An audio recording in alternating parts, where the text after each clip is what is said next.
Good morning class. आज हम लोग क्लास 10th का 20 क्वेश्चन पर डे का सॉल्यूशन देखेंगे। अगर आप इस चैनल पे नए हैं तो वीडियो शुरू से अंत तक देखिए। जब तक आपका एग्जाम खत्म नहीं हो जाता तब तक आप प्रत्येक दिन क्या कीजिए, साइंस का वीडियो देखते रहिए। तो आपको साइंस का किताब कहीं पढ़ने का जरूरत नहीं है और आपका साइंस जिंदा रहेगा। ठीक है ना, आपको कहीं कुछ नहीं पढ़, जितना हम पढ़ाते हैं उसको आप पढ़ते चलिए।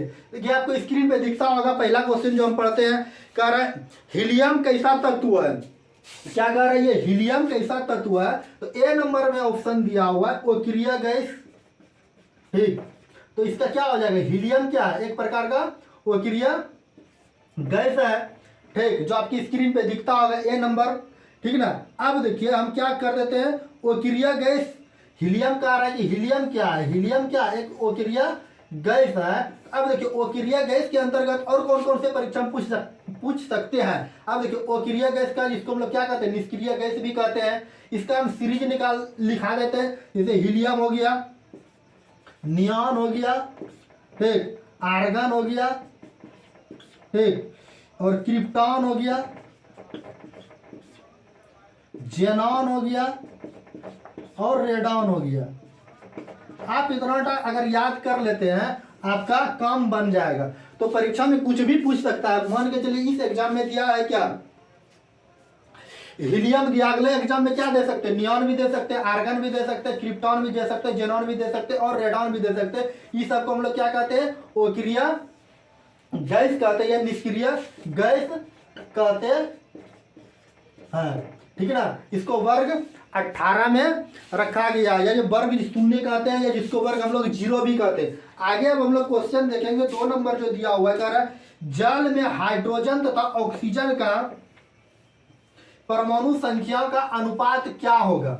2 नंबर क्वेश्चन जो आपकी स्क्रीन पे दिखता होगा, जो कह रहा है जल का क्वेश्चन दिया हुआ है, जिसको हम लोग क्या कहते हैं, H2O। जल का सूत्र क्या होता है, H2O। अब देखिए कह रहा है हाइड्रोजन और हीलियम का अनुपात। तो जल में हाइड्रोजन देखिए गिनिए का 2 गो है और ऑक्सीजन क्या गो है, 1 गो, तो 2 अनुपात 1 हो जाएगा। बात समझ गए। हमको लगता है कि आप क्या कर लिए होंगे, समझ लिए होंगे।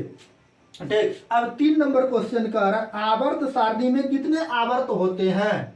एक 3 नंबर क्वेश्चन आपको दिखता होगा स्क्रीन पे, कह रहा है आवर्त सारणी में कितने आवर्त होते हैं। हाँ, जिसका आंसर जो देखिए 7 नंबर जो दिया हुआ है, इसका आंसर क्या हो जाएगा, आवर्त सारणी में कितने आवर्त होते हैं, तो 7 होते हैं। तो आवर्त की बात करें हम लोग क्या चलेंगे, आधुनिक आवर्त सारणी में, आधुनिक आवर्त सारणी की बात करें, ठीक है ना, आधुनिक आवर्त सारणी की बात करें तो सबसे परीक्षा में पहले पूछे जाते हैं इसका खोज किसने किया। तो खोज किसने किया, इसका मोसले ने। ठीक, कब, 1913 ईस्वी में। ठीक, तो आधुनिक आवर्त सारणी का जनक किसे कहा जाता है, तो मोसले। आप याद रखिएगा। आवर्त की बात करेगा, आवर्त की बात करेगा तो 7 और वर्ग की बात करेगा तो 18। अगर आप इतना सा करके जाते हैं तो आपका काम बन जाएगा। और परीक्षा में इससे क्या पूछे जाते हैं, इन्होंने तत्व को किस क्रम में सजाया था। क्रम अगर पूछेगा तो इन्होंने क्या, परमाणु संख्या के अनुसार, या जिसको हम लोग क्या कहते हैं, परमाणु क्रमांक के अनुसार। ठीक है ना, आप इतना अगर याद कर लेते हैं आधुनिक आवर्त सारणी से तो आपका क्वेश्चन क्या होगा, इससे बाहर जाने वाला एग्जाम में नहीं है। ठीक, अब देखिए 4 नंबर क्वेश्चन की ओर आते हैं। 4 नंबर क्या क्वेश्चन कह रहा है, सिलिकॉन क्या है। ठीक है ना, आगे क्वेश्चन दिया हुआ है 4 नंबर, सिलिकॉन क्या, इसको मिटाते हैं और आप क्या कीजिए, कमेंट में इसका आंसर बताइए। 4 नंबर क्या कह रहा है कि सिलिकॉन क्या है। ठीक, तो सिलिकॉन के विषय में जानेंगे। देखिए 2 तत्व फेमस होते हैं, तत्व की बात करेगा। ठीक है ना, तत्व कितने प्रकार के होते हैं, मुख्य रूप से कितने प्रकार के होते हैं, 3 प्रकार। एक होता है क्या, धातु, एक होता है उपधातु। ठीक, उपधातु होगा ना, उपधातु। ठीक, एक होता है अधातु। देखिए जो धातु और धातु के विषय में जो झोल है, देखिए उपधातु की बात करेगा ना तो 2 गो फेमस है, वो सिलिकॉन है, देखो जर्मेनियम है। ये दोनों फेमस, सिलिकॉन और जर्मेनियम क्या ये दोनों फेमस है। लेकिन परीक्षा में कभी कभी पूछ देते हैं क्या, और सारे तत्व दे देंगे, बोलेंगे ये कौन क्या, ये क्या है, धातु है, वो धातु है या उपधातु है। तो ऐसे अगर एग्जाम में दे तो सबसे पहले देखिए याद रखिए, जिसके धातु की बात करेगा, जिसके अंतिम में मोह है तो वो धातु होगा। बात समझे। लेकिन कुछ कुछ अपवाद आते हैं जो कि आपको याद करना पड़ेगा। धातु की बात करेगा जैसे सोडियम, सोडियम की परमाणु संख्या 11 होता है। जैसे मैग्नीशियम, मैग्नीशियम की परमाणु संख्या 12 होती है। पारा हो गया जिसका संकेत Hg होता है, ठीक है ना। इसके बाद आयरन हो गया, आयरन जिसको हम लोग क्या कहते हैं, लोहा कहते हैं, ठीक। Fe इसका संकेत होता है, ठीक। सोना भी क्या एक धातु है। इसके बाद मरकरी हो गया, ठीक। इसके बाद और सारे भी तत्व, इसको क्या कहते हैं हम लोग, मरकरी को ही तो पारा कहते हैं, मोरकोरी, ठीक। बात समझे। मरकरी कहे तो पारा कहे। तो धातु की पहचानने का एक खासियत है, हमको लगता है कि आप ये लिख लिए होंगे। अब देखिए धातु की बात कर रहा है तो हम लोग धातु से चलेंगे। तो धातु में देखिए कौन कौन से आते हैं, तो पता चल गया सिलिकॉन क्या एक प्रकार के ओ धातु। जब धातु की बात करेगा परीक्षा में, धातु से देखिए क्या क्या क्वेश्चन बन सकते हैं और बनते हैं।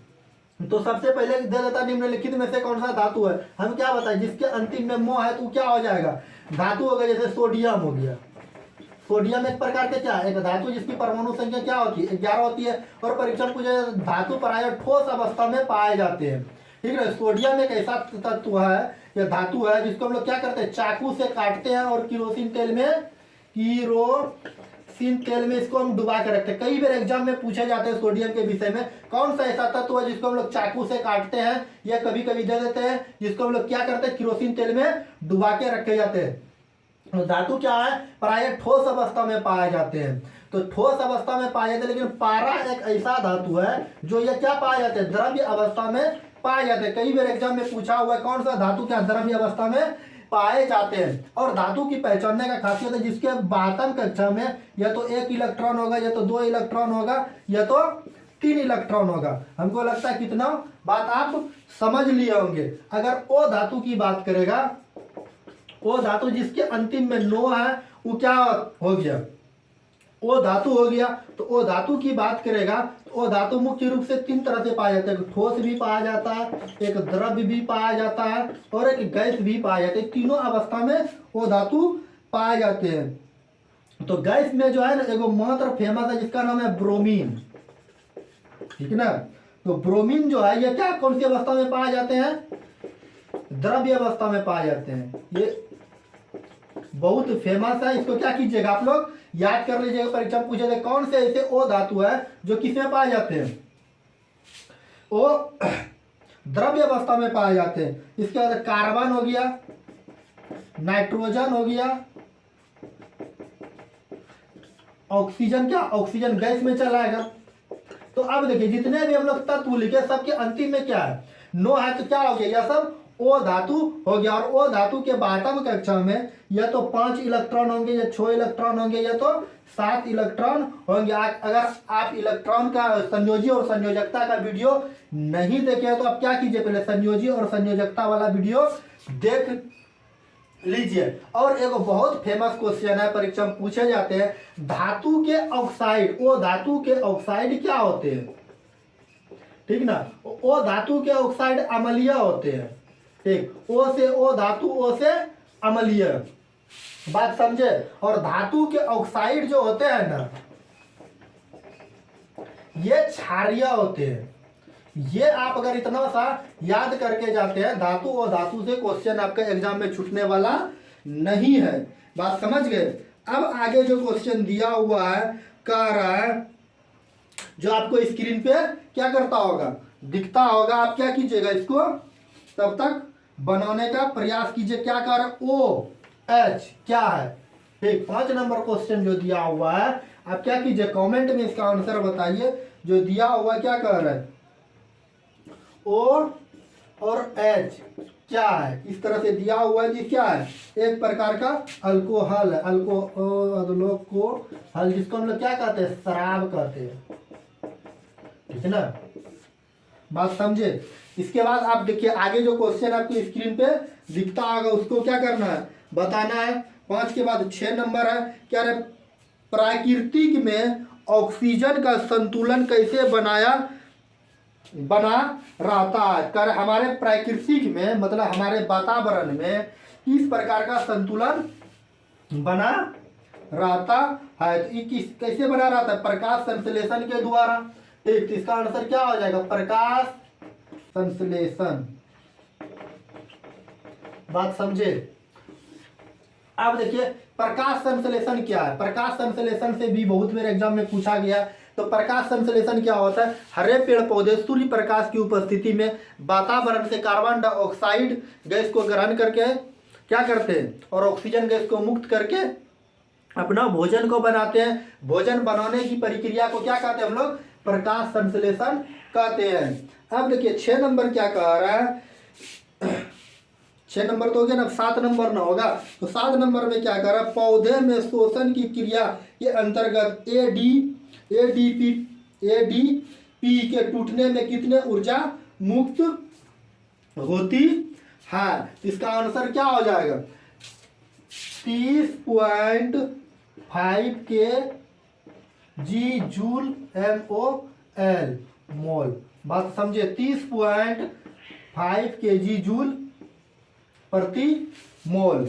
आगे जो क्वेश्चन दिया हुआ आगे हम लोग पढ़ते हैं। क्या कह रहा है? मानव हृदय में कितने कोष्ठक होते हैं? ये बहुत इंपॉर्टेंट क्वेश्चन है और आप क्या कीजिए, इसको याद रखिएगा। 8 नंबर क्वेश्चन कह रहा है कि मानव हृदय में कितने कोष्ठक होते हैं। अब देखिए हम कोष्ठक का आज झोल ही खत्म करें। मानव कहे या स्तनधारी के? स्तनधारी। जब भी एग्जाम में पूछे इसमें आंख मूंद के बोलिएगा इसमें 4 कोष्ठक होते है। और देखिए जैसे मछली हो गया, मछली की बात करेगा तो इसमें 2 कोष्ठक होते हैं मतलब हृदय होते हैं। या मेढक हो गया, मेढक, उभयचर या जिसको हम लोग क्या कहते हैं सरीसृप। इसमें क्या होता है? 3 कोष्ठक होते हैं। लेकिन मगरमच्छ का बात करेगा, मगरमच्छ की बात करेगा इसमें 3+1 मतलब इसमें भी 4 कोष्ठक होते हैं। तो 3 को क्या होते हैं? विकसित होते हैं और 1 को क्या होते हैं? अविकसित होते हैं। बात समझे? अगर कहेगा केचुआ में 8 कोष्ठक होते हैं। ठीक, और कहेगा सबसे अधिक किसमें क्या होते हैं? कोष्ठक होते हैं तेलचट्टा, जिसको क्या कहते हैं? तिलचट्टा कहते हैं या तेलचट्टा कहते हैं। तेल चो अदटो तो आकर चट्टा। ठीक ना, इसमें 13 कोष्ठक होते हैं। तो परीक्षा में पूछे जाते हैं। इसमें मानव में पूछे हैं कि कितने कोष्ठक होते हैं। ठीक ना, तो परीक्षा में कुछ भी पूछे जा सकते हैं। तो मानव या स्तनधारी की बात करेगा तो इसमें 4 कोष्ठक होते हैं जिसको हम लोग हृदय कहते हैं। ठीक, मछली की बात करेगा इसमें 2 कोष्ठक होते हैं। मेढक की बात करेगा या उभयचर की बात करें या सरीसृप या जो रेंग कर तैरता है चलता है उसमें 3 कोष्ठक होते हैं। मगरमच्छ की बात करेगा 3+1, 3 को क्या होते हैं? विकसित होते हैं। 1 को क्या होते हैं? वो विकसित होते हैं। टोटल 4 कोष्ठक होते हैं। और केचुआ की बात करेगा तो इसमें 8 कोष्ठक होते हैं। तेलचट्टा की बात करेगा तो इसमें 13 कोष्ठक होते हैं। तो परीक्षा में पूछे जाते हैं सबसे अधिक कोष्ठक किसमें पाए जाते हैं। आप क्या कीजिए, इसको नोट करना चाहते तो नोट कर लीजिए। आगे कह रहा है मानव हृदय का औसत परिकुंचन दाब का लाभ कितना होता है? इसको क्या करते हैं? मिटा करके आगे बताने का प्रयास करते हैं और आप क्या कीजिएगा? समझिएगा। ठीक, अब 9 नंबर क्वेश्चन जो है तो आप समझने का प्रयास कीजिए और हम क्या करते हैं? बताने का प्रयास करते हैं। 9 नंबर जो है तो इसका क्या हो जाएगा? 120 mm, ये तो सब जानता है, Hg। ठीक, परकुंचन की बात करेगा अगर देखिए प्रकुंचन एगो होता है, प्रकुंचन। ठीक, इसको हाई कहते हैं। ये क्या होता है? 120 mmHg। ये हमारे शरीर से क्या क्या करते हैं? हार्ट मतलब जिसको हृदय कहते हैं, हृदय से बॉडी तक ब्लड को लेके जाता है। ठीक ना। एक होता है क्या? अनुशीतलन। ये क्या करते हैं हमारे? इसको कहते हैं लो। ये 80 mmHg होता है। ये क्या करते हैं? बॉडी से हृदय हार्ट तक क्या करते हैं? लेके जाते हैं। ठीक है ना। तो परीक्षा में देखिए इसी सेट में दिया हुआ है परिकुंचन। अब अनुशीतलन दे दिया तो उसमें क्या करना है, लो समझना है। और ये SCMM होता है जो क्या करते हैं, बॉडी से हृदय तक लेके जाते हैं। मतलब हमारे पूरे शरीर में जो बॉडी है, बॉडी से क्या करते हैं, हृदय तक लेके जाते हैं। और कुंचन में क्या होता है, हमारे हृदय से पूरे बॉडी में जाता है। आगे क्वेश्चन जो दिया हुआ है 10 नंबर जो कह रहा है उसको हम पढ़ने का प्रयास करते हैं। और आप क्या कीजिएगा, इसको कह रहा है पौधों में वाष्पो उत्सर्जन की क्रिया किस भाग में होता है। वाष्पो उत्सर्जन की क्रिया किस में कह रहा है, फिर से पढ़ते हैं। पौधे में वाष्पो उत्सर्जन की क्रिया किस भाग में होता है। तो आप क्या कीजिए, इसका आंसर कमेंट बॉक्स में लिखने का प्रयास कीजिए। और हम क्या करते हैं, इसको बताने का प्रयास करते हैं। और आप क्या कीजिएगा, इसको समझने का प्रयास कीजिएगा। तो कहाँ पाया जाता है, पत्तों में पाया जाता है। बात समझे। देखिए अगला क्वेश्चन जो है कह रहा है 11 नंबर, कृत्रिम वृक्क किन अवशिष्ट पदार्थों, कह रहा है फिर से पढ़ते हैं, कृत्रिम वृक्क किन अवशिष्ट उत्पादों को रुधिर से अवोहन द्वारा पृथक करता है। तो इसका आंसर हो जाएगा 11 का 1 नंबर नाइट्रोजन। बात समझे। इसके बाद कह रहा हाइड्रा में प्रजनन किस विधि से होता है। अगला क्वेश्चन है जो दिख रहा होगा आपको स्क्रीन पर, कह रहा हाइड्रा में प्रजनन किस विधि से होता है। तो आप क्या कीजिएगा, इसका आंसर कमेंट बॉक्स में बताने का प्रयास कीजिए। और हम क्या करते हैं, इसको बताने का प्रयास करते हैं। तो हाइड्रा में प्रजनन जो होता है मुकुलन विधि से। प्रजनन का मतलब होता है जो अपने जैसे संतान को जन्म देता है उसको हम लोग प्रजनन करते हैं। और कई सारे ऐसे होते हैं, जैसे अमीबा पूछ दिया परीक्षा में, इसमें पूछा हाइड्रा, अमीबा पूछ दिया। तो अमीबा में प्रजनन जो होता है विखंडन विधि से। विखंडन का मतलब होता है टूटकर अलग होना, या इसको हम लोग द्विविखंडन भी कहते हैं, द्विविखंडन। ठीक। और क्या पूछ सकते हैं, हाइड्रा में प्रजनन तो अभी बताएं, हाइड्रा में किस विधि से, मुकुलन विधि से। बात समझे। इसके बाद आप आगे क्वेश्चन पढ़ते हैं। और आप क्या कीजिएगा, इसका आंसर देने का कमेंट बॉक्स में प्रयास कीजिएगा। जो आपकी स्क्रीन पे दिखता होगा, कार्य किसी माध्यम का अपवर्तनांक म्यू का मान होता है। तो इसका क्या होता है, प्रकाश के अपवर्तन के नियम से क्या होता है।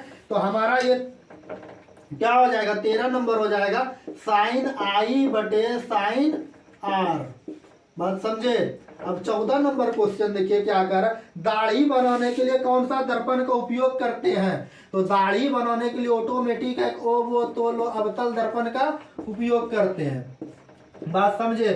और अवतल दर्पण क्या करते हैं, ये हमारा बड़ा प्रतिबिंब बनाता है। और उत्तल दर्पण ये क्या करते हैं, छोटा प्रतिबिंब बनाता है। परीक्षा में पूछे जाते हैं अवतल दर्पण और उत्तल दर्पण के विषय में, बहुत अच्छा तरह से पूछे जाते हैं। और क्या करते हैं, हम इसको बताने का प्रयास करते हैं। और आप क्या कीजिएगा, समझने का प्रयास कीजिएगा। ठीक है ना। तो 14 का आंसर क्या हो जाएगा, अवतल दर्पण हो जाएगा। बात समझे। तो अब देखिए दर्पण जो होते हैं ये 2 प्रकार के होते हैं। दर्पण कितने प्रकार के होते हैं, 2 प्रकार के होते हैं। एक होते हैं अवतल दर्पण, एक होता है उत्तल दर्पण। ठीक ना। एक होता है अवतल दर्पण और एक होता है उत्तल दर्पण। अवतल दर्पण को अभिसारी दर्पण कहते हैं और उत्तल दर्पण को क्या कहते हैं, अपसारी दर्पण कहते हैं। अब देखिए ये बड़ा प्रतिबिंब बनाता है, वास्तविक बनाता है और उल्टा बनाता है। ठीक। और ये छोटा बनाता है, काल्पनिक बनाता है और सीधा बनाता है। इसका उपयोग साइड मिरर के रूप में करते हैं, साइड मिरर। और इसका उपयोग दाढ़ी बनाने। बात समझे। अगर आप इतना करके जाते हैं तो आपका काम बन जाएगा। और अवतल दर्पण क्या होते हैं, ऋणात्मक होते हैं, ई माइनस में होता है। और उत्तल दर्पण क्या होते हैं, धनात्मक होते हैं। तो परीक्षा में पूछे जाते हैं अवतल दर्पण का चिन्ह कैसा होता है, ऋणात्मक होता है। उत्तल दर्पण का चिन्ह कैसा होता है, धनात्मक होता है। कहता है किस दर्पण को अभी अपसारी दर्पण कहते हैं। अब देखिए अंक को गिनिए, बड़कम बड़का छोटकम छोटका, 1 2 3 4 5 6, 1 2 3 4 5 6 7। तो बड़कम बड़का छोटकम छोटका, ये बड़ा है तो बड़ा प्रतिबिंब बनाएगा, ये छोटा है तो छोटा बनेगा। जब बड़ा है तो वास्तविक बनाएगा और ये काल्पनिक बनाएगा, ये उल्टा बनाएगा और ये सीधा बनाएगा। इसका उपयोग साइड मिरर, ड्राइवर के बगल में साइड मिरर के रूप में करते हैं, और इसका उपयोग हम लोग दाढ़ी बनाने के रूप में करते हैं या हेडलाइट के रूप में करते हैं। अब आगे क्वेश्चन जो दिया हुआ है आगे हम पढ़ते हैं, और आप क्या कीजिएगा, इसको बताने का आंसर प्रयास कीजिए। स्पेक्ट्रम में किस रंग का किरण का झुकाव अधिक होता है। प्रश्न है कि स्पेक्ट्रम जो दिया हुआ है उसमें किस रंग का किरण का झुकाव अधिक होता है, ठीक ना। तो इसको क्या करना है, आपको कमेंट बॉक्स में आंसर बताने का प्रयास करना है।